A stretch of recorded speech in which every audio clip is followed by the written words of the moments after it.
Mirë se erdhëm në Letrat Rrëfejnë dhe unë Diana që do bëj leximin e radhës tuaj. Kam hapur letra të ndryshe kësaj radhe. Rreshti i parë do flet për dashuri, partneritet, rreshti i dytë do flas për punë, para, stabilitet, dhe i treti që do i përfshit të dyja, që do thotë sa do arrini dhe sa janë mundësit për të arritur atë që dëshironi. E shikoj që në rreshtin e parë që siç ju thash është dashuria, dhe këtu e shikoj që Demi je duke menduar më shumë, pak më shumë se ç'po ndjen për partnerin apo për dashurinë që ken tani. Je duke sikur kontrolluar, analizuar, ka shumë maturi, por zemra nuk është më aty si më parë. Dhe praktikisht kjo do të thotë që po e mendon vazhdimin e kësaj lidhje, po për sikur pak të thyrë, po e peshon nëse ja vlen apo jo, por emocionalisht je duke u larguar ngadalë. Kur them kështu, nuk do të thotë që patjetër jeni ju, mund të jetë partneri i juaj të dashur. Demi nga që energjia e juaj tregon njërin apo tjetrin, kam hapur bashk. Pra, njëri këtu që mund të jeni ju, edhe atë mund të gjeni shumë lehtë nëse si jeni ju, atëherë është partneri. Kjo është faza kur nuk ikën, nuk largohesh nga lidhja me zhurmë, me zënka, por me heshtje. Nëse një lidhje të bën të mendosh për dalje, këtu ka mbaruar gjithçka brenda teje apo personit, dhe shikoj një largim jo të heshtur, ta them kështu, një largim të heshtur. Puna dhe parat apo siguria, stabiliteti, këtu ka hutim dhe lodhje mendore, shumë ide, shumë mendime, por sikur nuk i keni gjërat të qarta.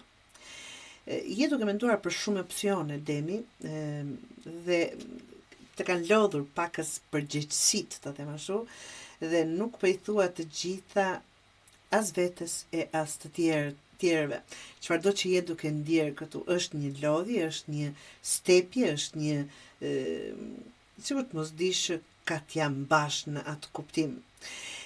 Kujdes, do thosha të kujdeseni nga vendimet e paqarta ose lorët në heshtje. Në punë dhe para, qartësia dhe ndershmëria janë kyçe. Tani sidomos në këtë energji të dashur temër. Mos bëj lëvizje të fshehta, bëj lëvizje të menduara dhe të mirë analizuara. Pra, është një situatë që ju ka lodhur dhe mendoni të bëni diçka, po mos i thoni askujt të bëni diçka në kokën e juaj. Unë nuk do të thosha të paktën pa analizuar dhe mirë menduar gjërat që të mos humbisni atë investim, apo të mos bëni hapin që dëshironi ta bëni nëse ka të bëjë me punë, po që ta mirë mendoni një herë mirë. Rreshti i tretë flet për apo e afrohesh drejt asaj që do, që i merr që të dyja tjerat, po patjetër kemi që në të parën letrën që më thot po dhe si rezultat, por sikur jo pa kaluar një zhgënjim. Tregon një mësim të hidhur ose një zhgënjim që të ka prekur, mund të ketë kaluar apo mund të ta përjetoni tani, por e gjitha kjo do keni afër njerëz dhe një lloj shpresë gëzimi që do rikthehet pas këtij zhgënjimi. Pra, sido që të jetë këtu, thash, është një largim aty që folëm për në dashuri. Mund të jetë që ka të bëj me këtë që po e them ky zhgënjimi, sado që mund të jetë largimi i vet i juaj, por që sidoqoftë zhgënjehet njeriu që ka investuar diku dhe nuk ka dhënë atë çfarë keni dashur, mund të jetë dhe për punë, por siç thash, kjo këtu po tregon që vërtet do mund ta mbyllni, të merrni kontrollin se kam perandorin, të vendosësh drejtimin, pastaj por vetëm duke vendosur dhe kufi, dhe do të ndalosh të toleruar i gjërat që s'të kanë shërbyer për hir të dikujt apo të diçkaje. Dhe gjithë kjo, thot, në dashuri mos qëndro pra aty ku zemra ka filluar të ikë, qoftë për ty apo për personin, më vjen keq demin qoftë dhe për tjetër, për partnerin e juaj, askush nuk dëshiron të ri aty kur nuk ndjen më.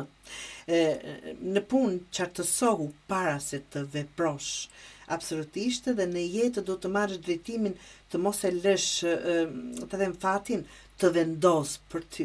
Kur them fatin, shumica kam dëgjuar njerëz tani mund të jetë dhe nga padituria, ta them kështu, merreni si të doni, mund të më shani, ta them kështu, por që fati është në duart e juaja dhe kjo është një fakt. Duke ndejur dhe lutur dhe pritur nuk ndryshoni dot as edhe një gjë.